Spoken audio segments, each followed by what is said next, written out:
오늘 읽은 본문은 죽었던 나사로가 다시 살아난 이야기입니다. 되게 유명한 이야기죠. 이 사건의 핵심이 뭘까요? 오늘 본문의 핵심은 예수님을 믿으면 죽은 자도 살아나는 기적이 일어난다. 이게 아니라 예수님을 믿으면 하나님의 영광을 보리라 이것입니다. 그럼 기적이 일어나는 것이 하나님의 영광일까요? 물론 그렇긴 합니다만 꼭 기적이 일어나야만 하나님의 영광이 나타나는 것은 아닙니다. 기적은 그저 하나님의 영광 중 지극히 작은 조각에 불과합니다.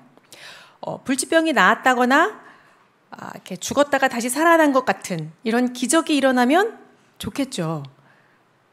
그런데 마냥 좋은 것만도 아니고 사실 모두에게 좋은 것도 아닙니다. 히스기야 왕이 아마 대표적인 예가 될 것 같아요. 히스기야가 죽을 병에 걸리자 하나님께 매달려 기도했죠. 그래서 15년이나 그의 생명을 연장받았습니다. 그런데 그 일이 오히려 히스기야 자신과 후대와 유다 전체의 화가 되었습니다. 하나님께서 자기 기도를 들으셨다, 자기가 인정받았다, 이런 교만에 빠져서 떠벌리고 바벨론 사신들에게 국고와 무기고를 다 보여주죠. 하나님은 이렇게 히스기야를 평가하십니다. 역대하 32장 25절 말씀을 함께 읽어볼까요? 시작. 히스기야가 마음이 교만하여 그 받은 은혜를 보답하지 아니하므로 진노가 그와 유다와 예루살렘에 내리게 되었더니, 기적으로 인해서 교만해졌고 그 기적을 자기 영광으로 삼고 떠벌리자 하나님께서 떠나가셨다는 겁니다. 그러면 다시 살아난 나사로는 어떨까요? 그는 좋았을까요? 아마 당시에 잠깐은 좋았을 것 같아요. 그거 덕분에 되게 유명해졌거든요. 그러나 그 소식을 들은 대제사장들은 나사로를 예수님과 함께 죽이려 들었습니다. 그리고 신기하게도 이 사건 이후로 나사로는 성경에 별다른 언급이 없습니다. 죽었다가 살아난 굉장한 기적을 경험한 사람치고는 조금 이상합니다. 더 이후에 사도들이 복음 전도하는 과정에 그의 이름은 어디에도 나타나지 않습니다. 그리고 물론 그는 다시 죽었습니다. 기적이라는 것은 굉장히 놀랍죠. 파급 효과가 대단할 겁니다. 그러나 기적에 매달리면 진짜 하나님의 영광을 보지 못하게 됩니다. 그래서 예수님도 이렇게 기적을 바라는 사람들의 마음을 책망하시죠. 요한복음에는 모두 7개의 기적 이야기가 등장합니다. 그런데 우리는 이것을 기적이라고 부르지 않고 표적이라고 부릅니다. 영어로는 사인이에요, 사인. 기적적인 사건 그 자체의 목적이 있는 게 아니라 그 기적이 뭔가 가리키고 있는 바가 따로 있다, 그런 뜻입니다. 죽은 나사로를 다시 살리신 이 표적은 우리에게 대체 뭘 보여주려고 하는 걸까요?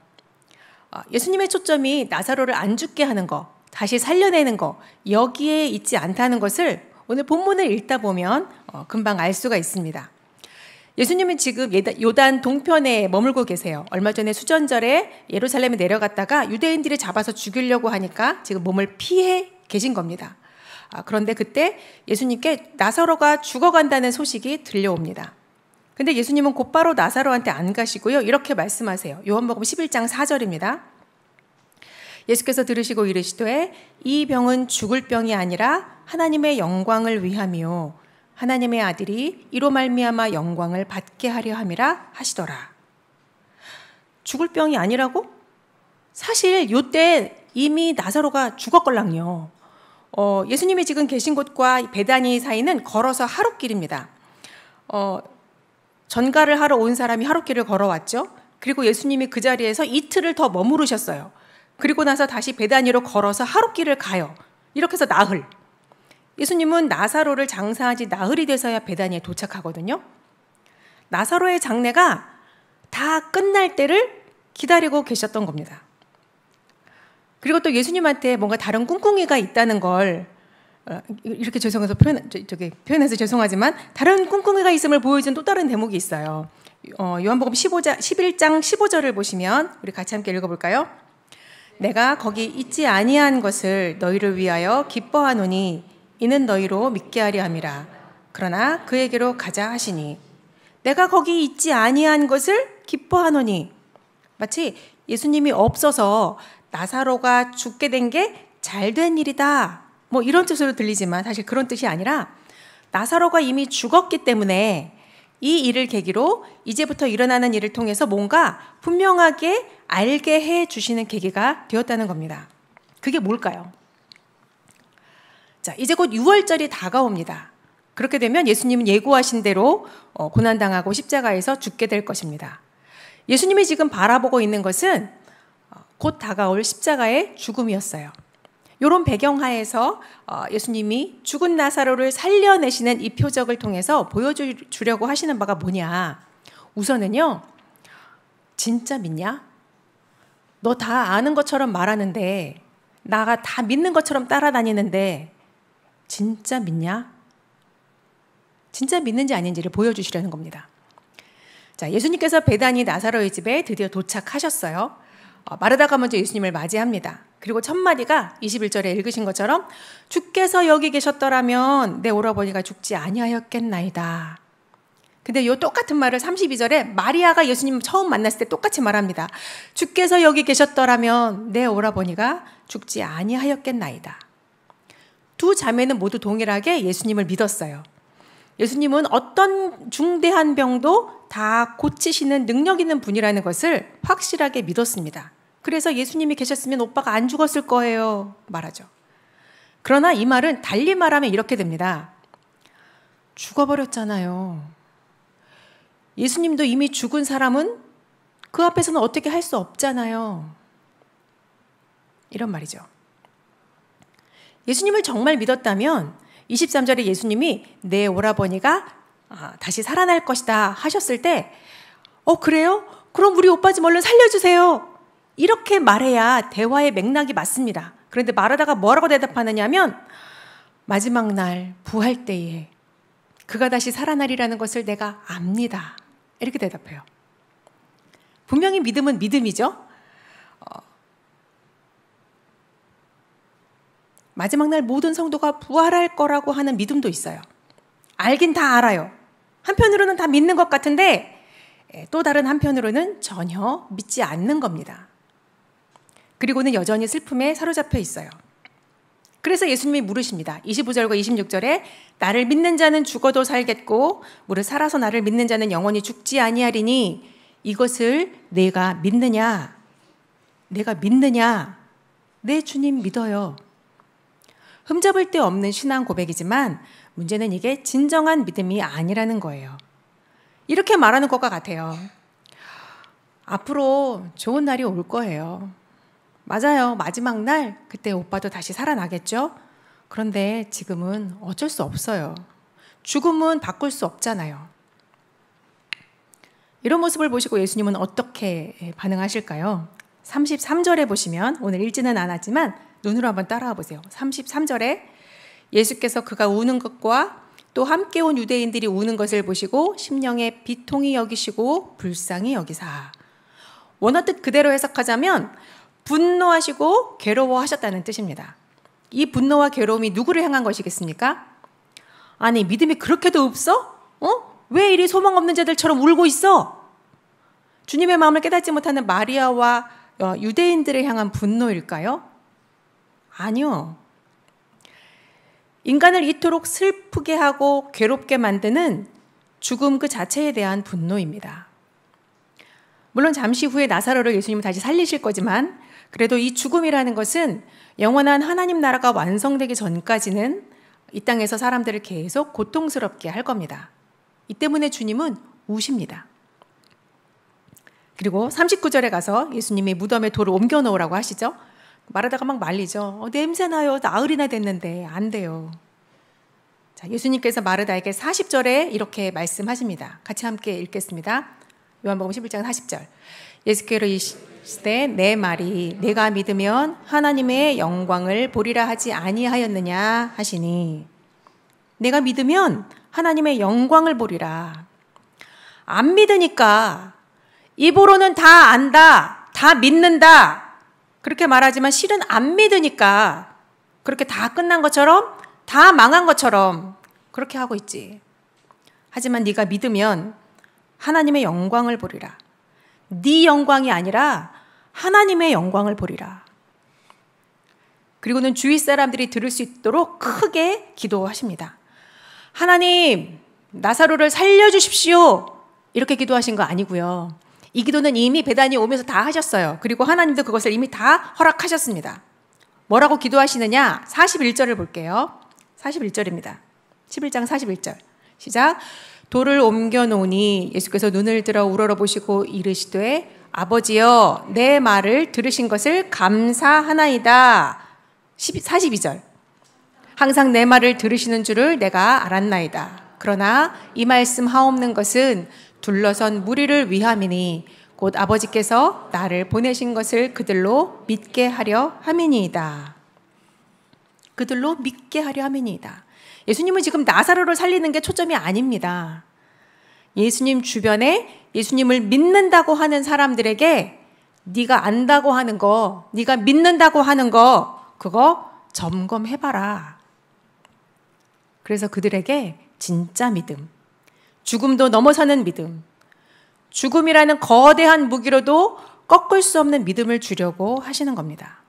이제 곧 다가올 예수님의 죽음 앞에서 자기들이 믿던 예수님이 허무하게 죽어버리더라도 그거 보고 이제 소용없다, 다 끝났다 이렇게 무력하게 쓰러지지 말라고 나사로의 부활 사건을 예수님이 예표로 쓰시는 겁니다. 예수님이 우리에게 원하시는 것은 죽은 자도 다시 살아날 것을 믿는 굳센 믿음, 이런 거 가지라는 말씀이 아니에요. 성경에 실제로 예수님이 죽은 자를 살리시는 사건은 3번밖에 없습니다. 그 당시 죽었던 사람들이 얼마나 많았겠어요? 그런데 그 사람들 다 살려내는 것이 주님의 계획이 아니었습니다. 죽은 사람 살려내는 기적, 그거 경험하는 게 최고의 신앙도 아니에요. 자, 죽음도 넘어선다, 죽음을 이긴다, 이게 무슨 뜻일까요? 우리 그런 표현 많이 하잖아요. 기도하면서도, 남을 권고할 때도 이런 표현 많이 합니다. 설교할 때도 많이 듣잖아요. 여러분 어떻게 알아들으십니까? 죽음도 이긴다. 죽는 게 무서워. 고난이 다가올까 봐 겁나. 목표를 향해서 그걸 이루려고 있는 힘 없는 힘 다 쏟아부었는데 실패했어? 다들 그게 내 탓이래. 나를 비난해. 야, 그럼 절망이야. 다 끝났어. 이렇게 결과에 따라서 내 마음과 내 존재 자체가 죽었다 살았다를 마치 롤러코스터 타는 것처럼 이렇게 왔다 갔다 하지 않는 겁니다. 이런 게 연습한다고 될까요? 참는다고 참아지고 괜찮은 척 한다고 괜찮아지겠습니까? 죽음도 예수님을 막을 수 없다라는 이 믿음이 있어야 한다는 겁니다. 그렇잖아요. 죽음도 예수님을 막을 수 없었어요. 예수님이 죽었죠. 그런데 구원이 실패했습니까? 죽었다고 끝났습니까? 아니죠. 오히려 예수님의 죽음으로 그분은 부활의 첫 열매가 되셨고 우리에게도 부활의 소망이 생겼습니다. 죽음이 예수님 죽는 거 보니까 아무것도 아니네? 그런 믿음이 생겼고 우리도 비로소 죽을 수 있다. 그런 용기가 생겼습니다. 주님이 원하시는 것은 바로 이런 믿음을 가지고 끝까지 예수님을 따르라는 것입니다. 이것이 바로 하나님의 영광입니다. 이런 일을 할 수 있는 분은 오직 하나님 한 분뿐이거든요. 재앙이 닥치면 당연히 슬프고 두렵고 괴롭습니다. 슬픔의 시간을 보내야 하죠. 당연한 겁니다. 질병의 어려움이 생기고 경제적 위기가 닥쳐오고 실패를 경험했을 때, 사랑하는 사람을 잃었을 때 우리 삶에 위기가 오죠. 그런데 이럴 때는 이제 기억하셔야 합니다. 그건 끝이 아니라 여러분의 믿음을 점검하는 때입니다. 누군가는 마르다처럼 말할지도 몰라요. 네, 나는 그럴 때 성경이 뭐라고 하는지 다 압니다. 고난이 닥쳤을 때 어떻게 반응해야 되는지 잘 알아요. 그런데 그렇게 아는 것이 결정적일 때 무슨 능력이 있습니까? 결정적일 때, 죽음이 왕노릇하면서 우리를 쥐고 흔들려고 할 때, 죽음이 코앞에 닥쳐 있는 것처럼 숨조차 쉬지 못하고 그렇게 고난을 당할 때, 앞뒤 옆에 사방이 다 가로막혀서 아무도 나를 도와줄 거라 기대할 수 없을 때, 아무도 내 편이 없을 때, 돈이 너무나 궁한데 10원 한 장 구할 수 없는 그런 처지에 놓여 있을 때, 그런 막막한 상황 속에서 바짝바짝 말라가며 죽어갈 때, 아무 도움도 안 되고 아무것도 달라지는 것 같지 않는, 그저 가만히 나 죽어가는 거를 지켜보고만 있는 예수를, 나사로 죽을 때 예수님 지켜보셨잖아요. 그런 예수를, 내가 안다고 말하는 그 예수를 네가 정말 믿느냐? 주여, 믿습니다. 그 죽음과도 같은 위기 속에서도 죽음 너머에 계신 예수님, 부활 생명이신 예수님을 내가 바라보기 원합니다. 그래서 죽음이 더 이상 내 인생의 주인 노릇하지 못하도록 고난과 슬픔을 두려워하지 않게 되기를, 죽음이 우리를 건드리지도 못하는 사람이 되기를 주님, 내가 진정으로 원합니다. 이것을 우리가 믿으면 하나님의 영광을 보리라.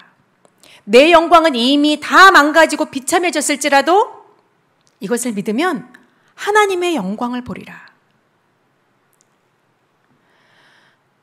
미국의 스탠포드 대학은 이렇게 서부 지역의 되게 명문 대학으로 꼽힙니다. 1891년에 스탠포드 대학을 설립한 사람이 릴랜드 스탠포드라는 사람인데요. 이 사람은 캘리포니아 출신 상원 의원이었습니다. 그리고 대륙 횡단 철도 사업에 투자를 해가지고 백만장자가 된 사람이에요.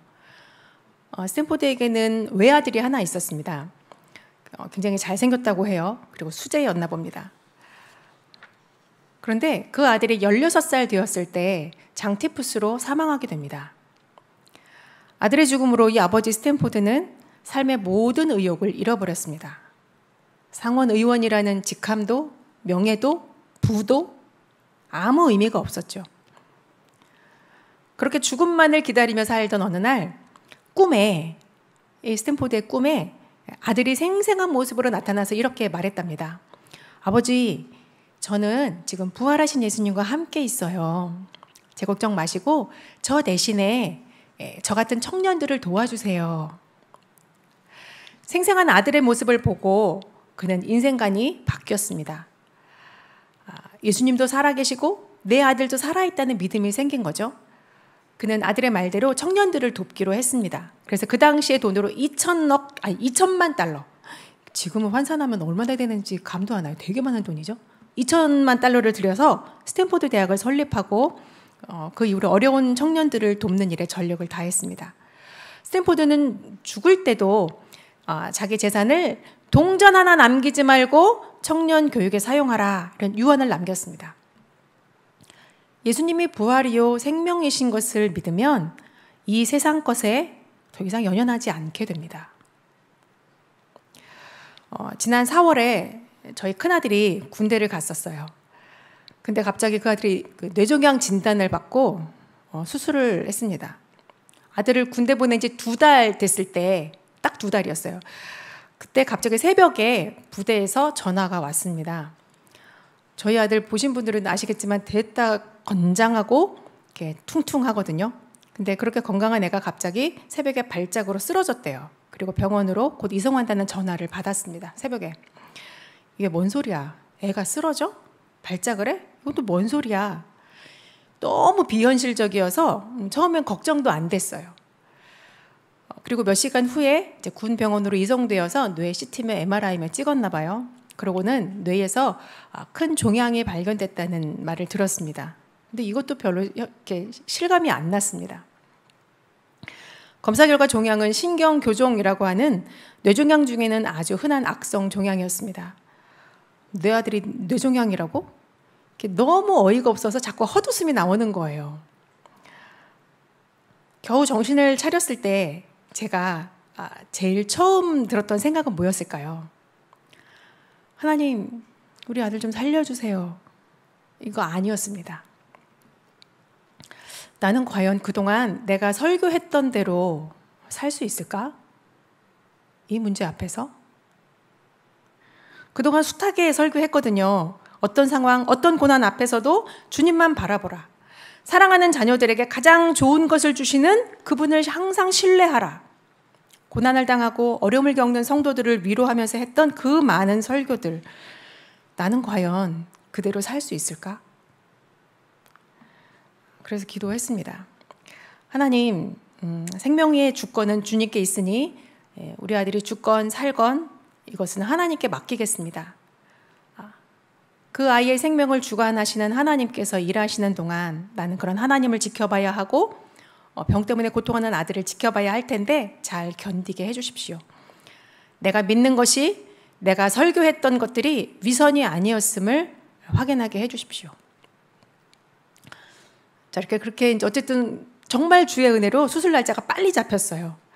근데 수술하기 전에 병원에서 아들이 저한테 아주 해맑은 표정으로 이런 말을 했습니다. 엄마, 나는 잃을 게 없어. 손해볼 게 없어. 죽으면 천국이고 살면 저녁이야. 야, 그러네? 진짜? 야, 땡 잡았다, 야! 이러면서 둘이 그러고 나서 한참을 웃었습니다. 우리 아들이 그걸 아마 제정신으로 이 말을 한 것 같지는 않아요. 나름 자기도 죽음을 생각하고 고민을 하다 보니까 마지막 결론이 아마 그렇다는 것을 깨달았던 것 같습니다. 성령이 조명해 주신 것 같아요. 수술해서 조직을 떼어내고 조직검사, 유전자 검사 그 결과가 나오기까지 한 달 동안 아들과 저는 평안하게 기다렸습니다. 그리고 내 믿음이 진짜인지 아닌지를 확인하는 시간이었습니다. 조직검사 결과 신경교정 1등급이라고 해요. 이 말은 다행히 당장의 항암 치료는 필요하지 않은 단계입니다. 가장 좋은 결과이긴 하지만 부모의 마음에는, 그리고 환자 본인의 마음에는 이게 언제까지 유효한 결과일까? 언제 재발하진 않을까? 차마 입 밖으로 내놓기 어려운 두려움이 남아 있습니다. 그렇다고 이 두려움을 계속 안고 살지는 않아요. 왜냐하면 요즘 세상에 암이나 어떤 다른 질병이나 사고의 위험에서 안전한 사람이 누가 있겠습니까? 누구든지 병에 걸릴 수 있고, 누구든지 갑자기 안타까운 사고를 당하고, 또 누구든지 예외 없이 다 죽습니다. 이거 다 알죠? 우리 다 알아요. 그런데 나는 그런 거 안 당했으면, 내 자식은 안 그랬으면 하는 거죠. 그래서 오늘 예수님이 물으십니다. 네가 이것을 믿느냐? 병에 안 걸리고 힘든 일 안 당하고 사고 없이 안전하게 이 땅에서 사는 동안 몸 보존하고 남들처럼 평탄하게 사는 게 네 삶의 이유의 전부냐? 입으로는 믿는다고 하면서 그게 깨어질까 터질까 전전긍긍하면서 그렇게 산다면 결국 그런 태도는 뭘 말하는 겁니까? 힘든 거, 아픈 거, 죽는 거 두려워한다는 말 아니냐? 믿는 게 아니죠. 죽음을 이기신 예수님, 이 몸의 육신의 생명이 아니라 부활 생명을 주시는 그 예수님을 정말 믿느냐? 스스로 묻고 답해야 할 것입니다. 아유, 전도사님 지금 아들 수술 결과가 좋게 나와서 그렇게 말씀하시는 거죠? 결과가 나빴으면 그렇게 말 못했을걸요? 나중에 이게 재발이라도 되면 그때는 아마 이렇게 말 못하실걸요? 네, 그럴지도 몰라요. 그러나 우리는 세상과는 다른 세계관을 가지고 사는 사람들입니다. 흔히 성경의 세계관을 종말론적 세계관이라고 말해요. 종말, 끝이 있다라는 뜻이잖아요. 이 세상에서 보고 듣고 누리고 이게 전부가 아니다. 이 땅의 모든 것은 반드시 끝이 있다. 그리고 이 세상 뒤에 영원한 세상이 있다는 것을 믿는 것이 성경의 믿음입니다. 그리고 그 영원한 세상은 이 세상에서의 나의 이 짧은 삶에 의해서 결정된다는 겁니다. 그러니 이 생을 살아도 이 생이 전부인 것처럼 살지 않는 거죠. 자, 그러면 어차피 이 세상의 모든 것은 다 사라져 없어질 것들이고 어차피 하나님의 뜻대로 다 이루어질 테니까 그러면 우리는 아무렇게나 살아도 되는 거네요. 종말론적인 믿음은 제멋대로 아무렇게나 살아도 되는 자유를 말하는 것이 아닙니다. 결과로부터의 자유입니다. 결과로부터의 자유. 하나님의 뜻을 믿기 때문에 그 결과가 어찌 되었든 그 결과에 매여 있지 않은 자유로운 사람이 순종할 수 있습니다. 무슨 말이냐 하면 우리가 왜 순종을 잘 못할까요? 하나님 말씀에 왜 잘 순종 못하죠? 몰라서 우리가 저지르기도 하지만 대부분은 압니다. 근데 알아도 못할 때가 더 많아요. 왜요? 두려우니까요. 순종했을 때의 결과가 두려우니까. 그러나 우리를 사랑하시는 하나님의 뜻하신 바대로 우리에게 가장 선한 것을 주시는 그분의 뜻을 믿는 사람은 결과에서 자유롭습니다. 내가 이렇게 하면 결과가 바뀔까? 이렇게 하면 더 좋은 결과가 있을까? 거기에 매여 있지 않아요. 그걸로 조정당하지 않는 겁니다. 자, 그러면 이제 마지막 질문 하나가 남습니다. 좋아요. 그렇게 결과에도 구애받지 않고 죽음조차도 위협할 수 없는 그런 삶을 나도 살고 싶어요. 그런 믿음 갖고 싶어요. 그런데 죽음도 넘어서는 믿음, 이거 너무 수준 높은 거 아닌가요? 나는 요따만한 것도 못 감당하는데 나 같은 사람은 못해요. 네, 우리의 노력과 의지로 하는 일이 아닙니다. 우리에게 그런 믿음을 주시는 분은 예수 그리스도이십니다. 그러니까 내가 노력해서 그런 믿음을 갖는 게 아니니까 내가 걱정하지 않아도 된다는 거예요. 우리가 할 수 있는 일은, 우리가 해야 하는 일은 항상 주님을 생각하고 그분을 바라보는 것입니다. 히브리서 12장 2절에 이렇게 말씀하십니다. 함께 읽을까요? 믿음의 주요 또 온전하게 하시는 이인 예수를 바라보자. 그는 그 앞에 있는 기쁨을 위하여 십자가를 참으사 부끄러움을 개의치 아니하시더니 하나님 보좌 우편에 앉으셨느니라. 아멘. 믿음의 주요 온전케 하시는 이, 그가 예수님이십니다. 예수님을 바라보면 우리의 믿음이 온전하게 된다고 말씀하세요. 우리의 믿음이 온전해진 증거가 뭘까요? 온전한 믿음의 증거가 뭐겠습니까? 우리는 뭔가 강력하고 신비한 증거를 보기 원해요. 기적 같은 일이 일어나서 그것이 내 믿음을 강하게 해줄 거라 생각해요. 그러나 그건 내 영광을 바라는 거죠. 그런 게 아닙니다. 그저 주님을 바라보라. 그분을 계속 바라보고 그분과 동행하여 살면 달라집니다.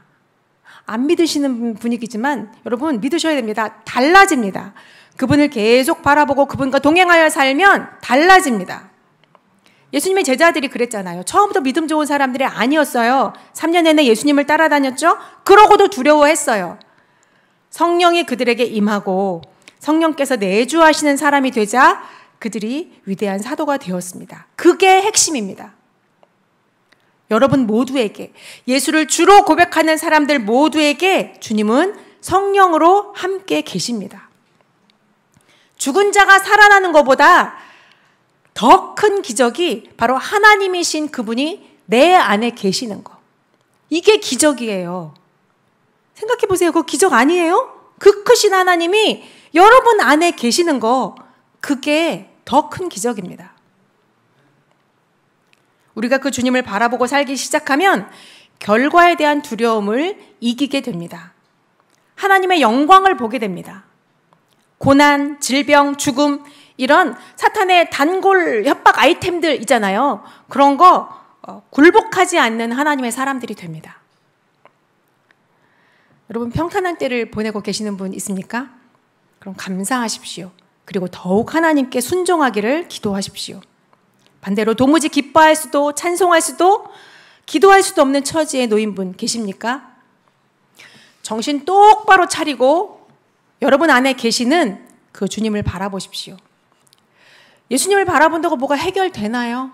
네, 됩니다. 나와 함께 계신 주님을 주목하면 망해도 괜찮고 배신당해도 괜찮고 병에 걸려도 괜찮고 실패해도 괜찮습니다. 죽음과도 같은 그 자리에서 다시 시작하게 하시고 부활 생명을 경험하게 해 주십니다. 내가 믿으면 하나님의 영광을 보리라. 내 영광이 아니라 하나님의 영광을 보리라. 이것이 주님의 응답입니다. 우리 함께 같이 찬양하고 기도의 자리로 나아가겠습니다.